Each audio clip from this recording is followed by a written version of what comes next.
I still remember the moment as if it were stitched into the fabric of my chest. I was on my way to the kitchen, teacup in hand, when I heard my daughter's voice drifting down the hallway. She wasn't speaking to me, she was on the phone. But the words sliced through me with more sharpness than any scalpel I had ever held in my 42 years as a nurse. "Your room stinks, Mom.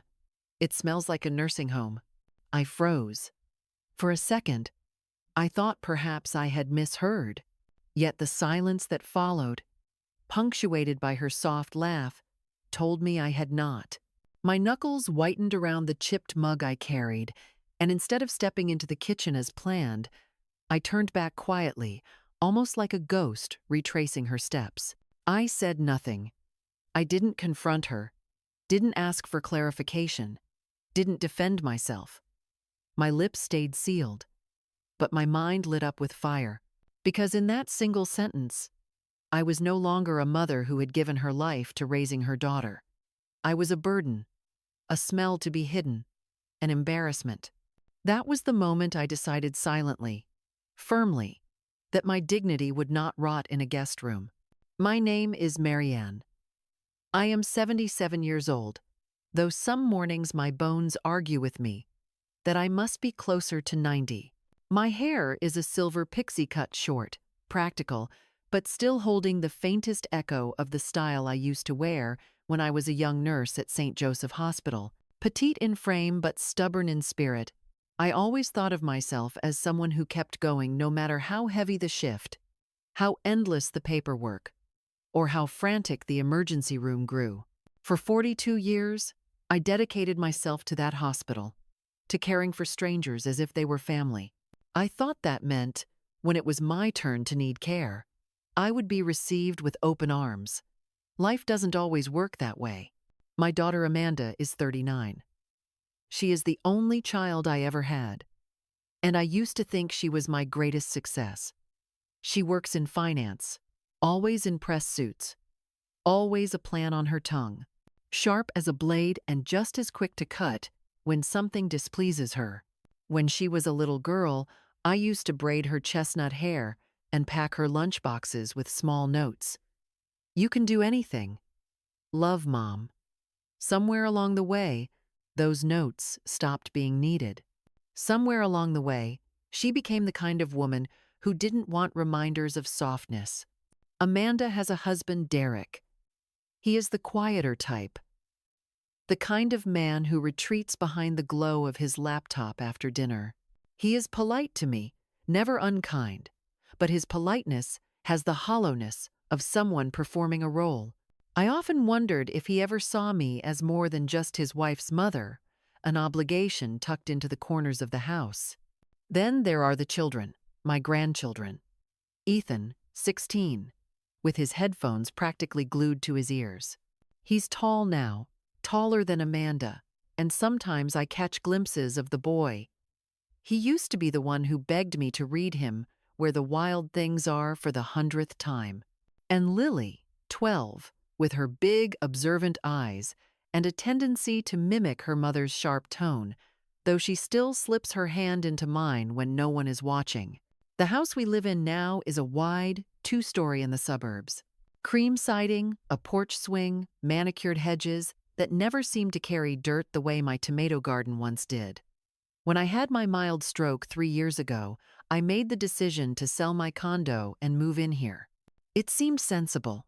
I didn't want to live alone anymore, and Amanda insisted that she and Derek could help. I trusted her. I wanted to believe in the image of a family taking care of one another. The condo I sold had been my pride, small, but filled with light, with bookshelves stuffed with mysteries and cookbooks, with a balcony where I had grown basil and rosemary. It had taken me nearly 30 years to pay it off. When Amanda suggested that the money from the sale could be used toward their new home, a place big enough for all of us, I didn't hesitate. I handed her most of my savings, the proceeds from the condo, and even cashed out part of my retirement account. The down payment on this very house came, in large part, from me. Yet here, I am not an owner. I am a guest. My room is upstairs, at the far end of the hallway, next to the laundry room. It is not small, but it carries the air of impermanence. I placed my old armchair by the window, set a quilt at the foot of the bed, hung two framed photos, one of my late husband, John, and one of Amanda as a smiling child with chocolate ice cream smeared across her cheeks. Still, the room never fully feels like mine. The walls whisper that I am borrowing space. At first, I told myself it didn't matter. I tried to focus on gratitude. Amanda had opened her home. Derek carried my groceries without complaint. The children called me Grandma and sometimes watched television with me. I cooked dinners, folded laundry, tended to the small garden patch I was allowed near the fence. I thought if I gave enough of myself, they would see me not as an intruder, but as a part of the foundation of this household. But gratitude, when unreciprocated, turns sour. I began to notice the little things, the way Amanda's eyes darted when I repeated myself, the way Derek sighed if I asked for help with the television remote. Ethan stopped coming into my room altogether. Lily started correcting me as though I were the child. And then there were Amanda's words floating through the air like poisoned darts. "Your room stinks, Mom. It smells like a nursing home." That was the moment the veil dropped. Before that, I had tried to convince myself that the tension was in my imagination, that families always had rough edges when living together. But after hearing her mock me to someone else without knowing I stood just down the hall, I could no longer deny it. I wasn't part of the family here. I was tolerated, in the way one tolerates clutter that hasn't yet been thrown away. And so, in the quiet of my room, surrounded by the quilt that once belonged on my own bed, I began to take inventory. Who I was, who I had been, what I had given. 42 years as a nurse, a lifetime as a mother, a grandmother, a woman who once danced barefoot in the rain with her husband, a woman who had lost and endured and still carried light inside her. I was not just a smell. I was not a burden, but the hardest part was knowing that to reclaim my place in this world, I might have to step outside the very home I had helped to buy. The first real crack in my patience came one damp afternoon when the air was heavy with the smell of rain and the sky pressed low, as though the clouds themselves were tired of holding their weight. I was rinsing my mug at the sink, the same mug I had carried with me from my condo, its rim chipped but still serviceable, when Amanda spoke from behind me. Her voice was low, precise, each word polished into a shape that left no room for argument. "Mom, don't interfere with our family. This is our house, not yours." The words fell like stones into the silence, and I felt them reverberate in my chest long after her footsteps carried her out of the kitchen. For a heartbeat, I wanted to laugh at the absurdity of it, our house. My blood had bought the soil this place stood on. My years of working doubles, of skipping vacations, of sewing up uniforms until the fabric thinned, all of that money had flowed into the down payment. Yet standing there, clutching that chipped mug, I couldn't find the strength to remind her. The truth lodged itself in my throat like a shard of glass, too painful to force out. I nodded, retreating like a shadow, and that retreat felt heavier than any night shift I had ever endured. In the days that followed, the cracks multiplied, each one quiet, almost unremarkable in isolation. But together, they built a wall around me. It began with my tomato plants. I had placed them neatly along the patio where the sunlight lingered longest. Those pots, carried from my condo, were more than soil and stems, they were continuity, proof that something of my past life could still grow here. Gardening had always been my sanctuary.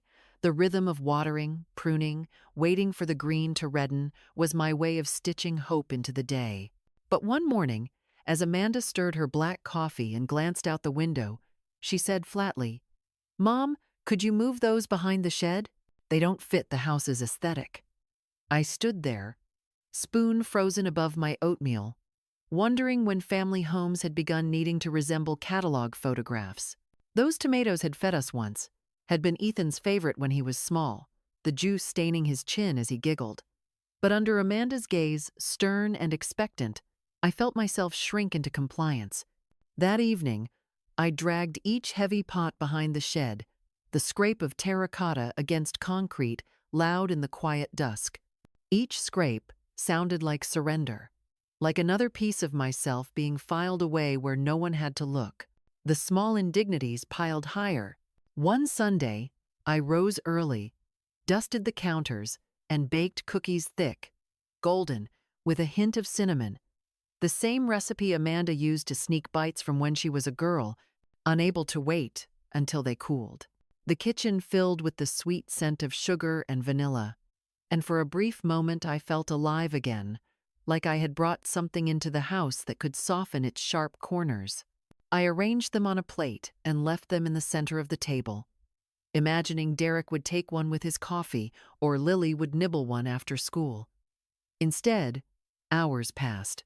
Derek poured himself water and glanced at the cookies with indifference, as though they were decorations. Amanda later pursed her lips and said, "We're cutting carbs, Mom. You shouldn't have made those." Ethan breezed by with his headphones on, not even noticing.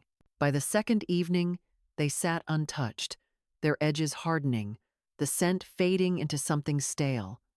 I wrapped them, placed them in the fridge, and finally threw them away. Watching them fall into the trash felt heavier than it should have. They weren't just cookies. They were my offering, my attempt to weave myself into this family's daily rhythm. And like me, they were ignored, left to waste. One afternoon, I returned to my room to find a candle placed just outside my door. Its label read, "Clean Linen," but when I lit it, the fragrance that rose was not soft or comforting.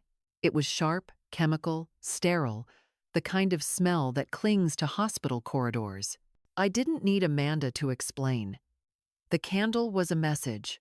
My room smelled wrong. I smelled wrong. Age had a scent, and she wanted it masked, contained. I blew it out after a few minutes, but the shame lingered longer than the smoke, soaking into my sheets, into my very skin. That night, I lay awake and wondered when I had ceased to be a person and become instead a problem to be managed. The harshest wound did not come from Amanda, but from Ethan, my sweet grandson, now taller than me, his voice wobbling on the edge of adulthood. One evening, as he passed me in the hallway, he leaned in and whispered, "They're talking about putting you in a care facility, Grandma." He said it with discomfort, his eyes darting away, but the words carried the weight of a gavel. My stomach dropped. A facility? I was 77, yes, and I had weathered a mild stroke, but I still cooked, still folded laundry, still tended the garden. I could still walk around the block, still drive short distances. I was not helpless. Yet the very idea that my family had considered tucking me away somewhere filled me with an icy dread. I smiled weakly, told Ethan not to worry, but when I closed my door, I sank against it, sliding to the floor, arms wrapped around my knees. For the first time in years, I wept, not for my body, but for the erasure of my place in this home. The pain wasn't in any single moment. It was in the accumulation. The tomatoes hidden behind the shed, the cookies discarded, the candle that carried the sting of judgment, the whisper of exile to a facility. Each small event tugged at the fabric of my dignity, thread by thread, until I feared I would unravel completely. I began to question my worth, not in the abstract way older people sometimes wonder about their purpose, but in a visceral, gnawing way that kept me awake at night. I thought of the decades I had spent in the hospital, steady hands holding trembling ones, calm words offered in chaos, all the patients who had whispered thank you with their last breaths. I had been needed once, indispensable even, and now, in the house I helped buy, I was invisible. Still, beneath the sorrow, something stubborn lived on. Perhaps it was the nurse in me, trained to stand tall in emergencies, to act decisively when others froze. Perhaps it was simply the woman who had once danced barefoot with her husband in the rain, who had known laughter, freedom, love. Or maybe it was the mother in me, the one who had raised Amanda to be resilient, never imagining that resilience would twist into hardness. Whatever its source, a small ember glowed inside me. It whispered that I could not, would not, let myself disappear. I began to take quiet inventory, not of possessions but of self. I wrote in my journal late at night, listing what still belonged to me: my name, my memories, my choices, my dignity. No one could strip those away unless I handed them over. I had done enough retreating, enough swallowing words until they lodged in me like stones. Slowly, quietly, I began to plan. Not revenge, not yet, but reclamation. Because I knew one thing with certainty: if I stayed passive, if I let the erosion continue, soon there would be nothing left of Marianne, only the shell of a woman whose presence was hidden behind a shed like her tomatoes, masked with candles, dismissed like stale cookies, and I was not ready to be discarded. It happened one morning when the house was still hushed, the kind of quiet that only exists before the coffee machine sputters to life and before the footsteps of children tumble down the stairs. I opened my closet, and for the first time in months, I reached past the safe clothes, the cardigans, the loose pants, the neutral colors, and pulled out the pink linen dress. It had been hanging there since my retirement, a gift to myself that I had never worn. I had bought it to celebrate freedom, a reminder that I had once been a woman who deserved softness and color. But after John passed, after my stroke, after moving into Amanda's house, the dress had remained untouched, a ghost of joy hanging against the wood. That morning, my hands trembled as I slipped it over my shoulders. The fabric whispered against my skin, unfamiliar, yet comforting. When I stood before the mirror, I did not see only the lines around my mouth or the silver in my hair. I saw a woman who still existed, a woman who had been buried under other people's rules. For the first time in too long, I felt like Marianne, not just mom or grandma or the guest upstairs. I sat down at my desk, pulled open the leather-bound notebook that had become my refuge, and began to write.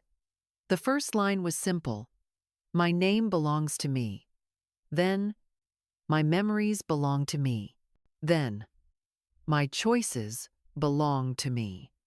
Each sentence was an anchor, pulling me back into myself. I kept writing, filling page after page, until I felt something inside me unclench. I was not ready to disappear.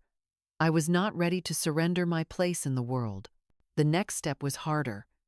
I needed to know where I stood legally. For weeks, Amanda had been whispering about what's best for mom and long-term plans, phrases that sounded less like care and more like strategy. I remembered Alan Greaves, the lawyer who had helped John and me draft our wills years ago. His office was still in town, tucked in the same brick building with the green awning. I made an appointment without telling anyone. Sitting across from Alan after all those years felt strange, like stepping back into a chapter I thought was closed. His hair was thinner, his glasses thicker, but his voice was steady, kind. I explained my situation: how I had sold my condo, handed most of the money to Amanda, and moved into the new house. How I was treated not as a co-owner but as a guest. He leaned back, tapping his pen against the desk. "Marianne," he said, "do you realize your name is still on the deed? Legally, you co-own that house. They cannot make decisions without you. And if you chose, you could protect your share." My heart pounded in my chest. For months, I had felt powerless, invisible, a shadow in Amanda's carefully curated home. To hear that I still held legal standing, it was like someone had opened a window in a suffocating room. When I returned to the house that afternoon, Amanda was on her laptop at the dining table. Papers spread out like wings, columns of numbers glowing from the screen. She glanced up, her eyes narrowing slightly. "Where were you?" she asked. I smiled, a small, secret smile that I had not felt in years. "Just running errands," I said, and walked past her. She didn't need to know. Not yet. That evening, while looking for a sweater in Amanda's office closet, I stumbled across a folder. At first, I thought it was misplaced work documents, but when I opened it, my breath caught. Inside were brochures for assisted living facilities, neatly stacked, glossy pictures of cheerful seniors playing bingo and tending communal gardens. Next to them were notes scribbled in Amanda's handwriting: cost breakdown, insurance options, power of attorney, and then, worst of all, a half-complete legal form granting her control over my finances and medical decisions. My hands shook as I held the papers, the edges cutting into my skin. This wasn't care. This was exile. My daughter was planning my removal, my erasure, as efficiently as she planned her budgets. I closed the folder, slid it back exactly as I had found it, and walked out with my chest burning. I barely slept that night. The walls of my room pressed in on me, the candle Amanda had placed outside my door sitting like a mocking sentinel. I thought of all the patients I had cared for who had clung to their independence until their last breath, the ones who whispered to me, "Don't let them take me away from my home." I finally understood the terror in their eyes. I understood it because it now lived in mine. But I also remembered the strength I had carried through those long hospital nights, when families leaned on me, when chaos demanded calm. That strength had not died with my retirement. It had not died with my stroke. It lived still, quiet but steady, waiting for me to claim it. The next morning, I dressed in the pink dress again. I brewed tea in my chipped mug, the one Amanda hated, and I sat at the kitchen table with my notebook open. When Amanda walked in, briefcase in hand, she paused. Her eyes traveled over me, confusion flickering into irritation. "What's with the outfit?" she asked. I met her gaze without flinching. "I just wanted to remember who I am," I said softly. She rolled her eyes and muttered something under her breath, but I didn't care. For the first time in months, her disapproval slid off me like rain on glass. Inside, a storm was gathering, but it wasn't despair anymore. It was resolve. I had discovered the truth about the deed. I had seen her folder, her plans, and I knew now that if I did nothing, she would take everything, not just my money, not just my home, but my dignity, my voice, my very right to exist on my own terms. That could not happen, not while I still breathed. So I began to prepare, quietly, methodically, the way I had once prepared a patient for surgery. I researched senior communities, not facilities, but places where independence was respected. I tucked brochures into my notebook, hidden beneath grocery lists. I spoke again with Alan, who suggested setting up a trust to protect my share of the house. Each step was a stitch, mending the torn fabric of my life. Each decision reminded me that I was not powerless. I was still Mary Ann, still capable, still strong. And soon, Amanda would learn that too. The days that followed felt like I was living two lives. On the surface, I was still the quiet grandmother who folded laundry, watered plants, and stayed out of the way. But beneath that exterior, I was moving with purpose, each step deliberate. I scheduled appointments with Alan, reviewed documents, signed papers with a hand steadier than it had been in years. Each signature was a reclamation, a declaration that my life was mine. The trust was established. The house no longer sat in Amanda's control. She would either have to buy my share within 6 months or accept that she and her family could be asked to leave.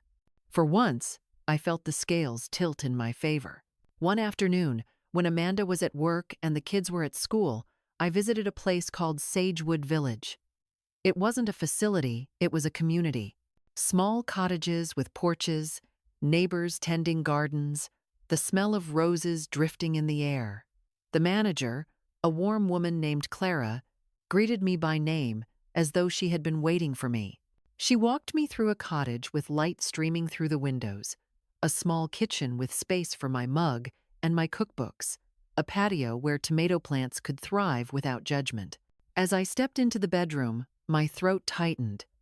For the first time since selling my condo, I felt at home. Not a guest, not tolerated, but welcomed. Clara touched my arm gently and said, "Here, everyone is seen." I knew then that this was where my next chapter would begin. Returning to Amanda's house that evening felt like walking back into a cage after glimpsing freedom.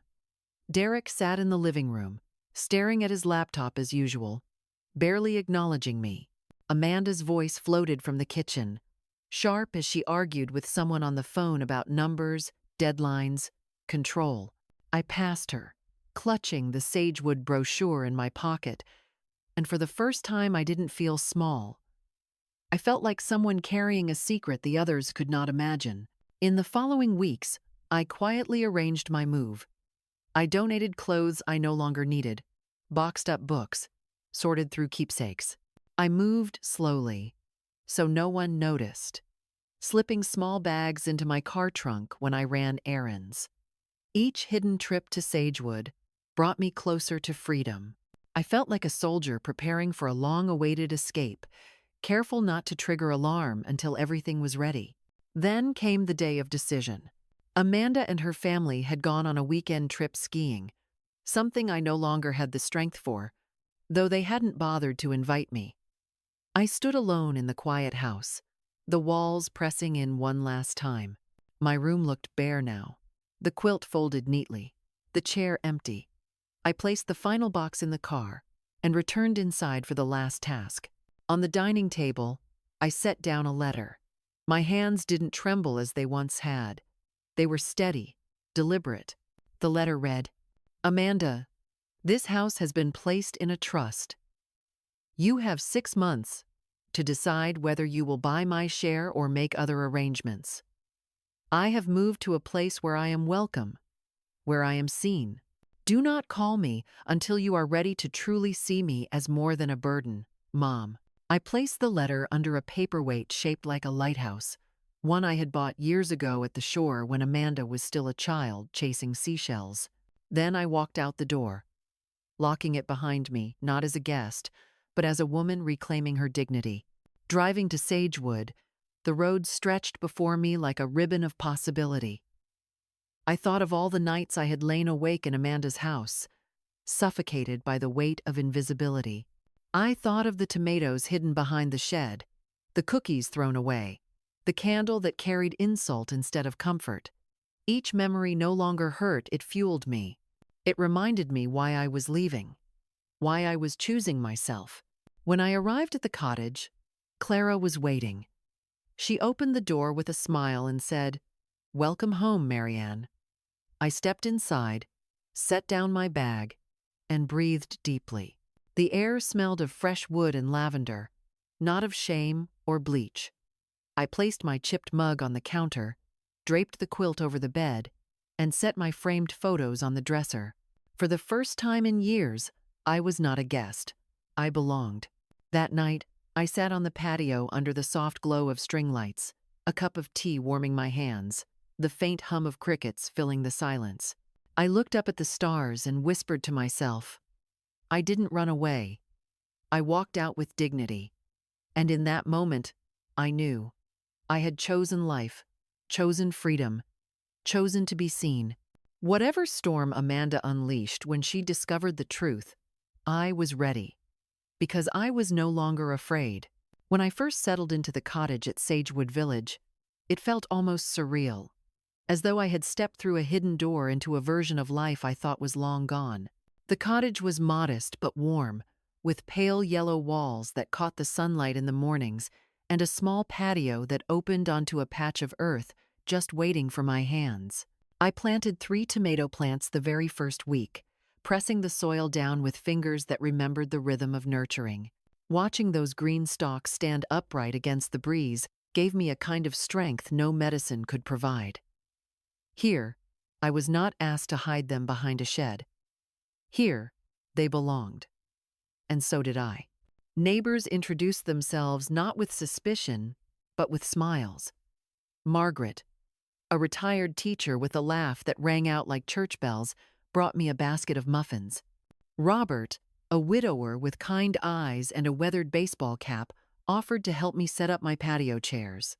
Clara, the manager, made a point of stopping by to ask if I needed anything, not out of duty, but out of genuine care.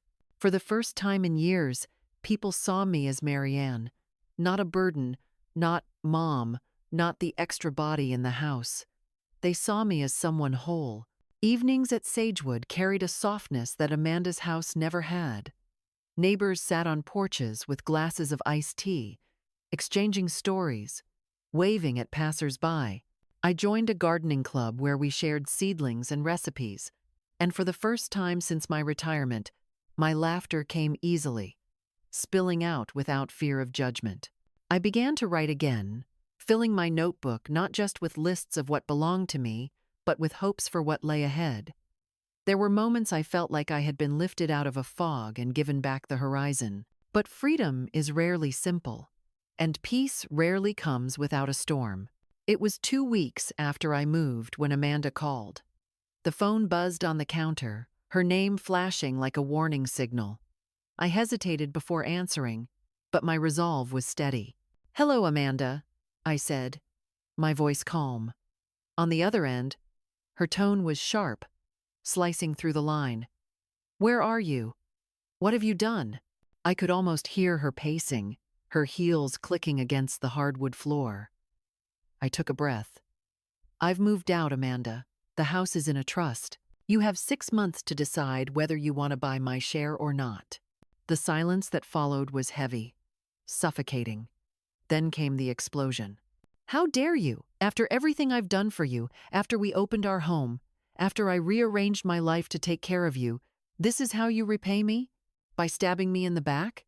Her words tumbled fast, a storm of accusation and outrage. For a moment, the guilt she wielded pressed against my chest, threatening to pierce through. But then I remembered the candle, the untouched cookies, the tomatoes hidden in shame, the whispered talk of a facility. I straightened in my chair. "Amanda, I gave you my savings. I helped buy that house. And yet, in your home, I was invisible. I was treated as an inconvenience, not as family. I will not apologize for reclaiming my dignity." Her voice cracked into fury. "You've ruined everything. Do you even understand what you've done to us financially? To me? How could you be so selfish?" Selfish. The word echoed like an insult hurled in the middle of a crowd. All my life, I had poured myself into others, my patients, my husband, my daughter, my grandchildren. I had sacrificed vacations, luxuries, comfort, so that Amanda could go to college, so that she could build the career she now wielded like a sword. And here she was, calling me selfish for choosing not to be discarded. "I'm not selfish, Amanda," I said softly but firmly. "I'm finally remembering that I matter too." She hung up without another word. In the days that followed, her fury spilled over into emails, voicemails, messages laced with threats of legal action, promises that she would fight me in court, accusations that I had betrayed her, betrayed the family. Derek even called once, his voice quieter but filled with unease, as though he was reading from a script Amanda had handed him. "Marianne, maybe we can talk this out. Maybe you should come back until we figure something out." I listened, then replied with a steadiness that surprised even me. "Derek, I have already figured it out. I am not coming back." And yet, even as I held my ground, the guilt gnawed at me in the quiet moments. At night, lying in my new bed with the quilt draped across me, I sometimes wondered if I had been too harsh, if I had shattered something beyond repair. Amanda was my only child. I had dreamed once of growing old, surrounded by her and her children, of Sunday dinners filled with laughter. Now, that dream lay in ruins, replaced by this strange new reality of independence. The ache of loss sat heavy in me, even as freedom filled my lungs. But then Ethan texted. Late one night, a message appeared on my phone. "Grandma, are you okay? I miss you." My eyes blurred with tears. I typed back, "I'm okay, sweetheart. I miss you too. I love you, but I needed to make a change for myself. One day, you'll understand." He replied with a single heart emoji, and though it was small, it carried enough weight to steady me. Lily never reached out, but I saw her face sometimes in old photographs, and I whispered silent prayers that one day she would look back and understand too. Meanwhile, life at Sagewood continued to weave itself around me. I joined morning yoga classes on the lawn, where laughter mixed with the sound of birds. I volunteered at the community library, organizing books and helping children pick stories to take home. I even baked cookies again, bringing them to a potluck where they were devoured within minutes, neighbors asking for the recipe. Each small moment rebuilt me, piece by piece, until I no longer felt like the woman hiding in the corner of someone else's home. I felt whole. Amanda's anger remained, a storm circling at the edges of my peace, but I learned not to let it drown me. Each time she sent another message dripping with outrage, I reminded myself, storms can rage, but they cannot uproot what has been firmly planted. And here, in this small cottage, with my tomatoes thriving, my laughter returning, and my sense of self rekindled, I was planted deeply. I knew the battle with Amanda was far from over. She would not forgive easily, perhaps not at all. She might take me to court, might spit words that cut deeper than any knife. But I also knew this: I had survived worse. I had survived night shifts that stretched into dawn, the loss of my husband, the terror of a stroke. I had carried lives in my hands, carried grief in my chest, carried responsibility until my back bent. I could carry this too. And this time, I was carrying myself. The first real tremor of Amanda's fury arrived in the form of an envelope, thick with legal weight, slid beneath my cottage door on a crisp morning. I had been tending to my tomatoes, the smell of earth still clinging to my hands, when I saw it there, its presence sharp against the softness of the wooden floor. Inside were papers stamped with words meant to intimidate. Notice of intent, power of attorney, financial obligation. It was Amanda's handwriting that lingered on the margins, notes in her tight script, underlines that cut through the page like blades. I sat at the table, the morning light spilling across the paper, and I felt the old panic stirring the fear that I had pushed too far, that perhaps I had invited a storm I was not strong enough to withstand. But then I remembered Alan's steady voice, his assurance that the trust was airtight, that my rights were protected.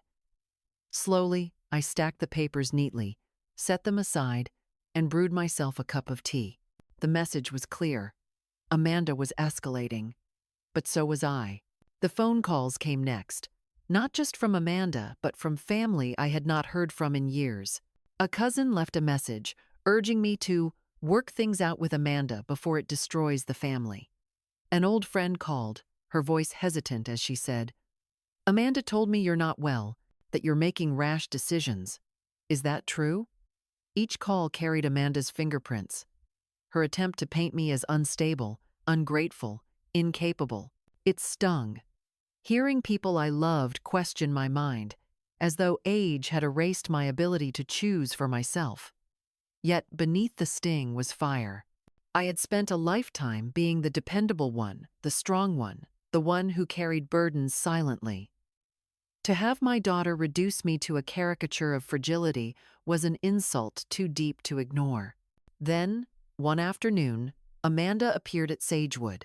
She strode up the walkway in her heels, her face set in a mask of fury and determination, the kind of look I had seen on surgeons about to cut. Clara intercepted her gently at first, explaining that this was a community of peace, that confrontations were discouraged.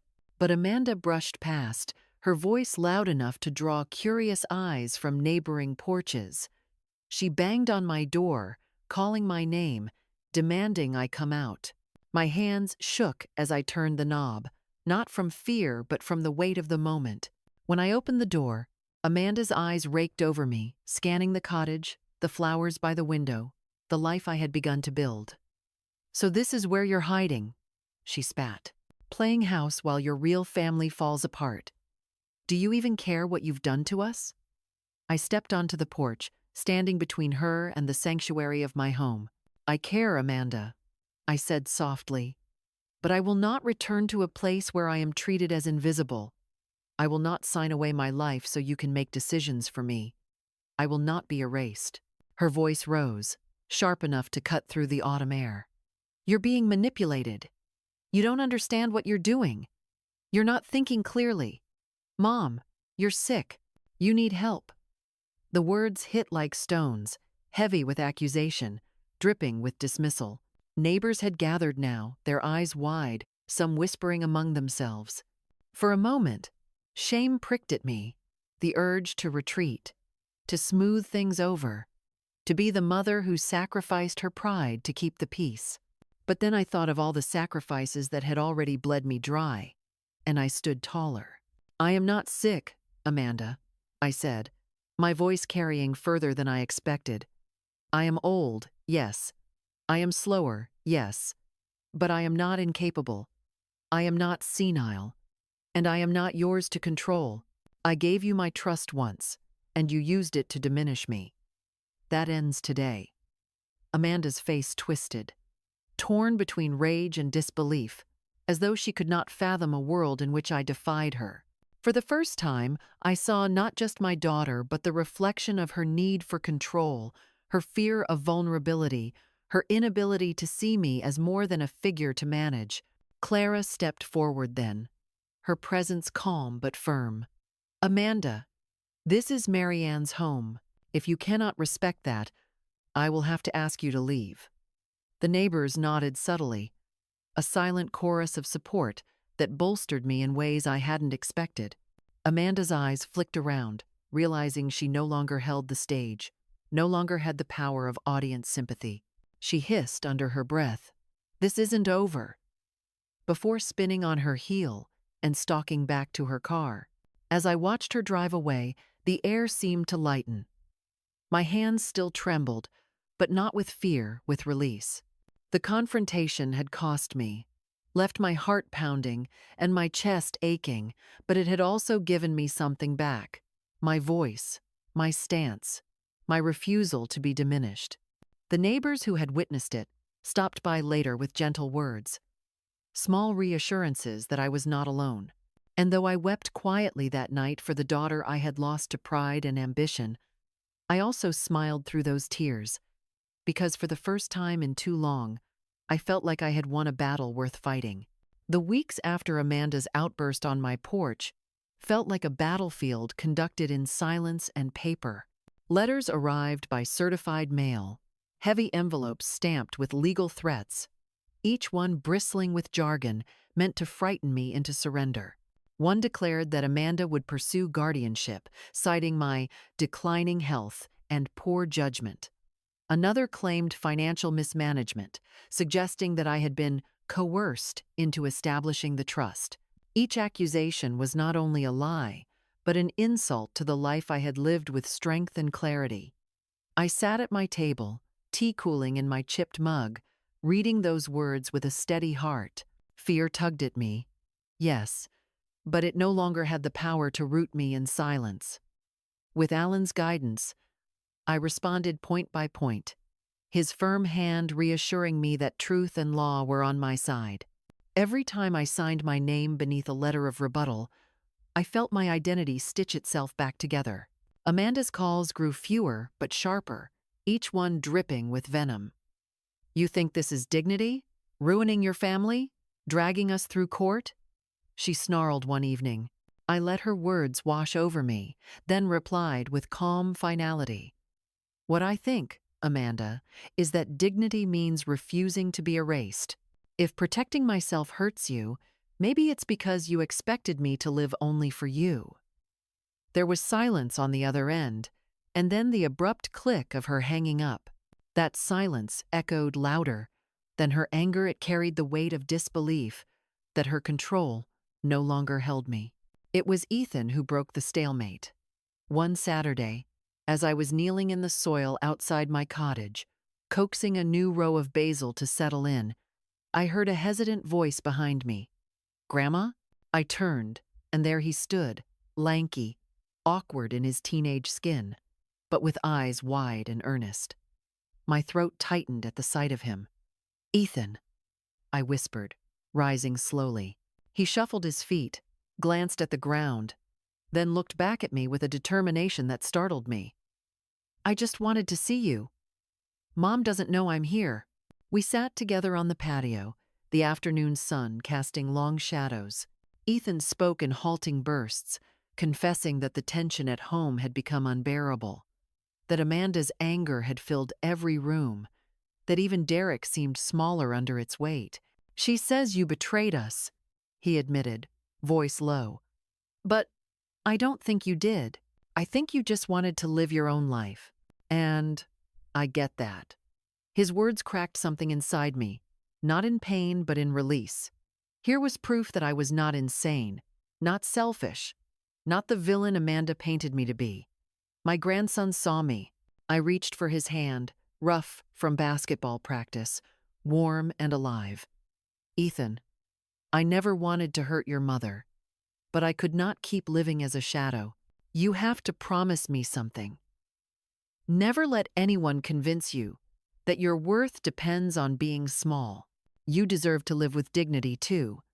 His eyes shimmered, and for a moment, I saw not just the boy I had rocked to sleep years ago, but the man he was becoming. He squeezed my hand. "I promise, Grandma." Amanda found out, of course. She called that night, her fury hotter than ever. "You're poisoning my son against me. Do you even realize what you're doing to this family?" Her voice was ragged, stretched thin by desperation. For a heartbeat, guilt clawed at me, the guilt of a mother who still loved her child, even when that child was the source of her deepest wounds. But then I thought of Ethan's eyes, of the quiet courage in his voice, and I answered with calm steel.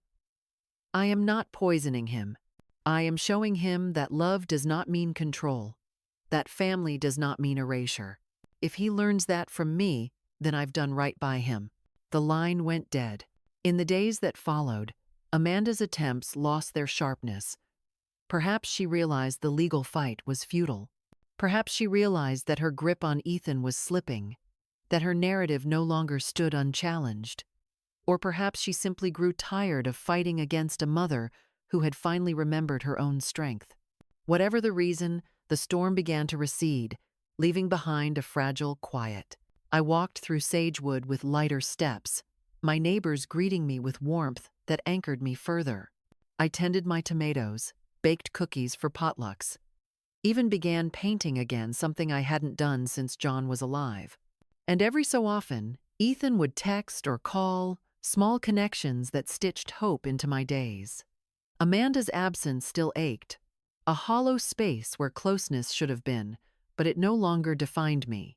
I had chosen not to live under the weight of her disapproval. I had chosen myself. One evening, as the sun melted into the horizon, painting the sky in shades of amber and rose, I sat on my patio with a cup of tea. The air was cool, fragrant with the scent of basil and lavender. I thought of the battles I had fought, the whispered insults, the discarded cookies, the candle that carried shame, the confrontation on my porch, the legal threats. Each one had carved me, tested me, but each one had also revealed a truth I had nearly forgotten. I was not powerless. I was not invisible. I was not disposable. And as the stars blinked awake, I whispered to the night, "I am Marianne. I am still here. I am enough." Life at Sagewood slowly began to take on the rhythm of something steady, something healing, like a song whose melody I had once forgotten, but could hum again after years of silence. Morning light crept into my cottage, spilling across the kitchen table where my chipped mug waited faithfully, steam curling from a fresh cup of tea. I no longer woke with the weight of dread pressing against my chest. Instead, there was a quiet anticipation, a curiosity about what the day might bring. Some mornings it was yoga on the lawn, neighbors laughing as we bent and stretched with more enthusiasm than grace. Other mornings it was the garden, where I knelt in the soil, and coaxed tiny green sprouts toward the sun, feeling the pulse of life in my hands. There was a freedom in these simple routines, a freedom I hadn't realized I had been starving for. In Amanda's house, my days had been filled with the sense of being tolerated, of tiptoeing around invisible boundaries. Here, every action was my own. If I wanted to bake cookies, I baked them. If I wanted to leave the scent of tomato vines trailing into the air, no one told me to hide it. Even the silence was different. It wasn't the silence of exclusion, but the silence of peace. Ethan became my bridge to the world I had left behind. He visited when he could, sometimes slipping away on a Saturday afternoon, other times texting me late at night with questions about school or life. He told me about his classes, his dreams of studying music, his quiet battles with the weight of his mother's expectations. One afternoon, he confessed, "Mom wants me to study finance, like her. But I don't know if that's what I want." I looked at him, seeing not just my grandson, but a young man teetering on the edge of choice, and I felt the gravity of the moment. "Ethan," I said gently, "you have one life. Don't spend it living someone else's dream.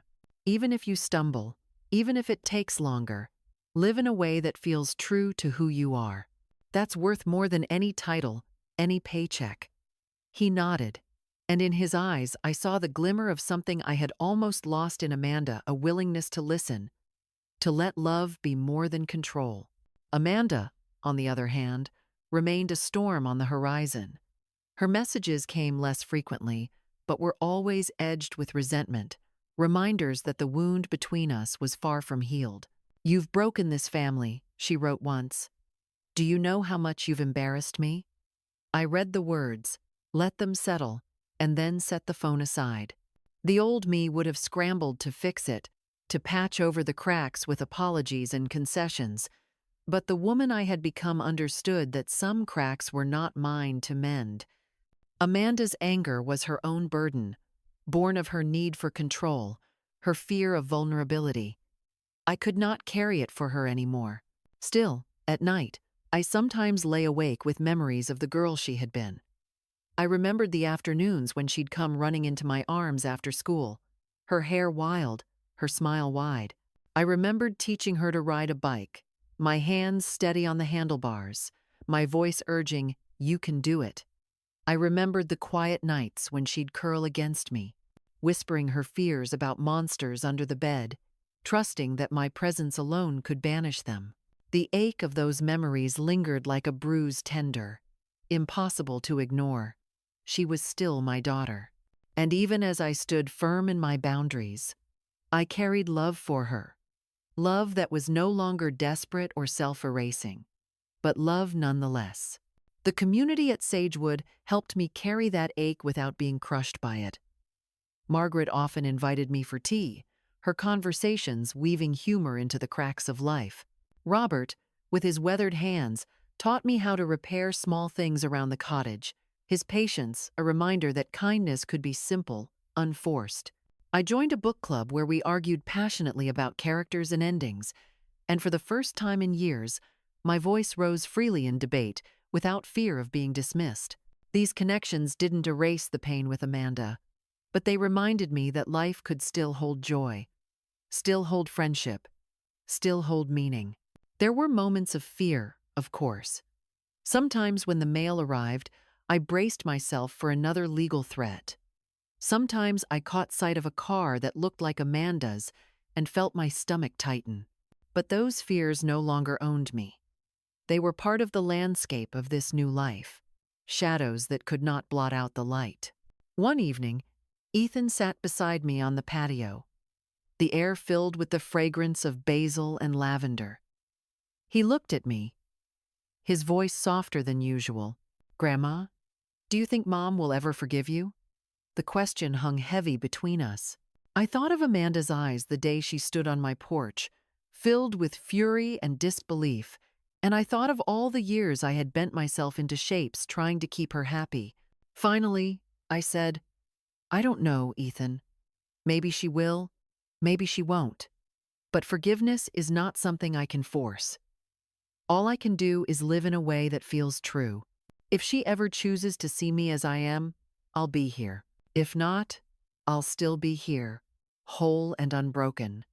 He nodded, his hand slipping into mine, and in that moment I felt a peace I hadn't known in years. As autumn deepened into winter, I found myself savoring the small rituals that anchored me, hanging a wreath on my door, baking bread that filled the cottage with warmth, sipping tea while the world outside hushed under falling snow. There was a richness in these quiet acts, a reminder that dignity was not in grand gestures, but in the everyday choice to live with self-respect.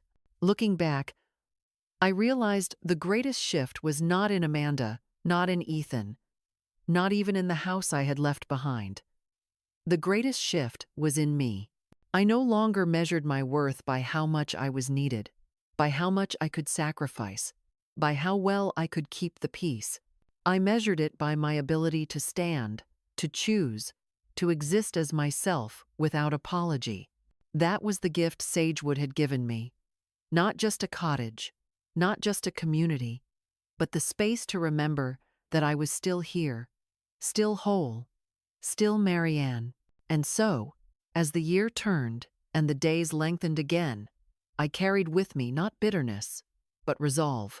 I could not change Amanda's choices, nor erase her anger, but I could live in a way that honored the life I had built, the strength I had reclaimed. I could love her without allowing her to diminish me. I could cherish Ethan without making him the weight of reconciliation. I could belong, not by shrinking, but by standing. I was 77 years old, and for the first time in decades, I felt free. When I look back on the journey that brought me here, I see not just the pain, but the clarity it carved into me. For so many years, I believed that love meant sacrifice without end, that being a good mother meant giving until there was nothing left of me. I believed that age meant shrinking into the background, that my worth was measured only by how useful I remained to others. But I was wrong. I have learned that dignity is not a gift someone else can hand you. It is something you claim for yourself. It is in the courage to say, "This is my life," even when those you love call you selfish. It is in the quiet defiance of planting tomatoes where they can be seen, of baking cookies even if no one eats them, of wearing a pink dress because it reminds you of who you are. Dignity lives in the decision not to disappear, not to be reduced to a burden or a smell or an afterthought. I still love my daughter. That will never change. But I have accepted that love does not mean surrendering myself to her control. I can love her without erasing me. And that lesson, as painful as it was, has been the greatest gift of my later years. To anyone listening who has ever felt invisible, who has ever been told that your place is smaller than it truly is, I want you to hear me. You are more than the labels others place on you. You are more than the years on your skin, more than the role you have played for your family. You are a whole person, with choices still ahead of you, with dignity that no one has the right to strip away. Never let anyone convince you that your worth ended the moment they stopped needing you. I didn't run away. I walked out with dignity. And I want that for you too. The courage to step into your own light, the strength to claim your own name, the peace of knowing that you are enough. If my story has touched you, if you believe every mother deserves to live with dignity, then please like this video, subscribe to the channel, and share it with someone who needs to hear it. Your support allows more stories like mine to be told, stories that remind us all that even in the later chapters of life, our voices still matter, our choices still count, and our dignity is always worth protecting.